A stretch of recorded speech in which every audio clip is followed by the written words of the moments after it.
Hello दोस्तों, तो आज हम समझेंगे कि इस तरीके से अगर आपके कॉम्पिटिटिव एग्ज़ाम के अंदर इस तरीके से अगर कोई क्वेश्चन आ जाता है तो आप उसको बोर्ड मास के नियम से कैसे करेंगे सॉल्व। ठीक है दोस्तों, तो आज मैं आपको बताऊंगा बोर्ड मास का नियम।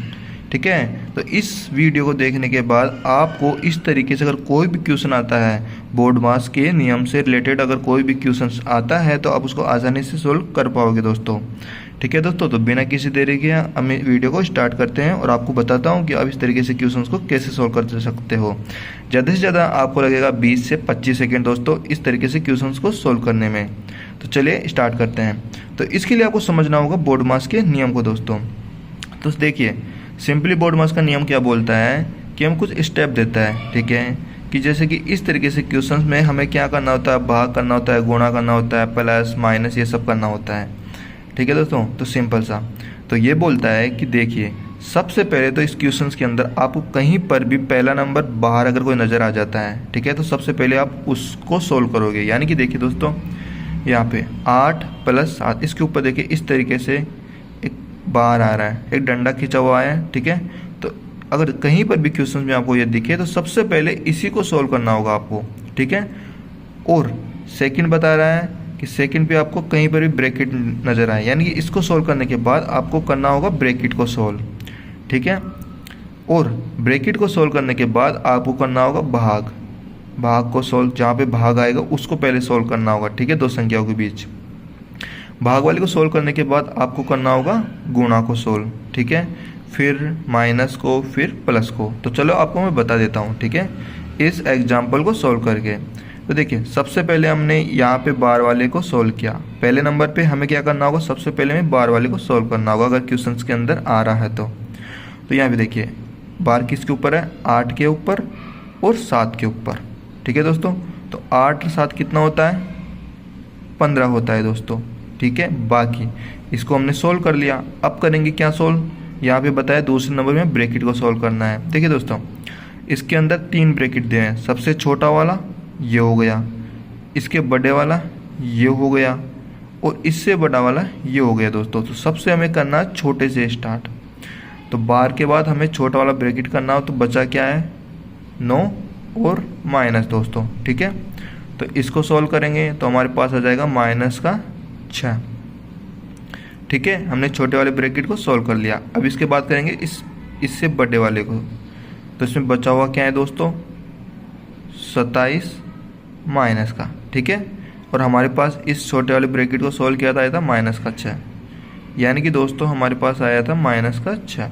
तो प्लस और प्लस, सॉरी, माइनस और माइनस क्या हो जाता है, प्लस।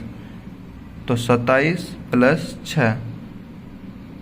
ठीक है दोस्तों, तो इसको सोल्व करेंगे तो ये कितना हो जाएगा, 13 का 3 ऐसे लगी 1 2 और 1 3, यानी कि दोस्तों 27 और 6 हो जाएगा 33। ठीक है, तो हमने इस ब्रैकेट को भी सोल्व कर लिया दोस्तों। देखिए, यहाँ से लेके यहाँ तक हमने सोल्व कर लिया।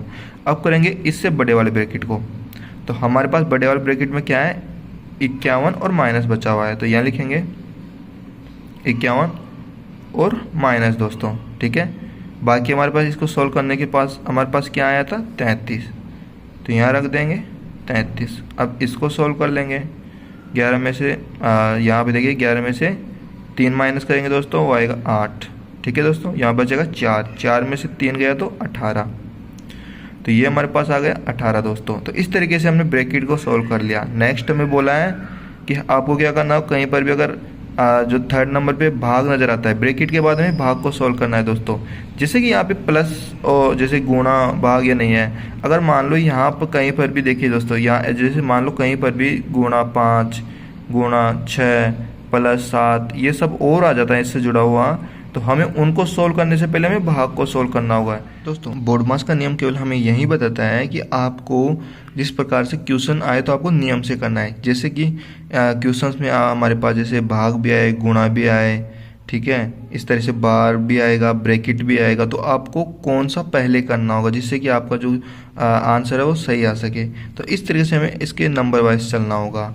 तो हमें क्या करना होगा, अगर जैसे कि भाग गुणा इनमें से चॉइस करना पड़े तो पहले भाग को सोल्व करेंगे, फिर हम गुणा को करेंगे, फिर प्लस माइनस को करेंगे इसके बाद में। तो देखिए दोस्तों, यहाँ तक हमने कंप्लीट इसको सोल्व कर लिया है। ठीक है, हमारे पास बचा हुआ है यहाँ पे 252 भाग। ठीक है, और इसको हमने सोल्व किया था तो हमारे पास क्या आया था 18। ठीक है, कम्प्लीटली 18 आ चुका है हमारे पास। तो यहाँ पे देखिए 252 भाग, हमारे पास ब्रैकेट को सॉल्व किया था, हमारे पास आया था 18 दोस्तों। तो इसको हम सॉल्व कर लेंगे। ठीक है दोस्तों, ठीक है, सिंपल आप इसको ऐसे भी लिख सकते हो ना, 252/18। तो आप इसको सॉल्व कीजिए, जैसे कि हम सॉल्व करेंगे 6×18, यहाँ पे करेंगे 6 चौका 24। ठीक है, एक बचेगा 6 दूनी 12 दोस्तों। तो ये हमारे पास आ गया 42/3। इसको भी आप सोल्व कर सकते हो दोस्तों, कैसे, 3 एकम 3, 3 चौक 12। तो ये हमारे पास जो हमारा इसका आंसर आ जाता है दोस्तों, वो आ जाएगा 14। तो दोस्तों मैं आपको फिर से बता देता हूँ कि देखिए दोस्तों, अगर आपके पास इस तरीके से कोई भी क्वेश्चंस आ रहा है, ठीक है, एग्जाम में या कहीं पर भी, ठीक है, तो इसको केवल एक ही तरीके से हम सोल्व करेंगे। सोल्व तो हम आसानी से कर सकते हैं, क्योंकि इसके अंदर क्या है, भाग करना है, गुणा करना है, ये सभी करना होगा, प्लस माइनस। ठीक है, बट इसको एक नियम से करना होगा, जो कि हमें बोर्ड मास का नियम बताता है कि इसको किस तरीके से सोल्व करना है। और बोर्ड मास का नियम हमें बताता है कि देखिए क्वेश्चंस में पहले देखिए बार को, ठीक है, बार को सोल्व कीजिए, है ना। इसके बाद आपको करना है उसके अंदर ब्रैकेट को सोल्व, ब्रैकेट को सोल्व करने के बाद इसको करना है फिर भाग को सोल्व। ठीक है, जहाँ पे भाग आ रहा है दो संख्याओं की भी, उनको सोल्व करना होगा। फिर उसके बाद में करना होगा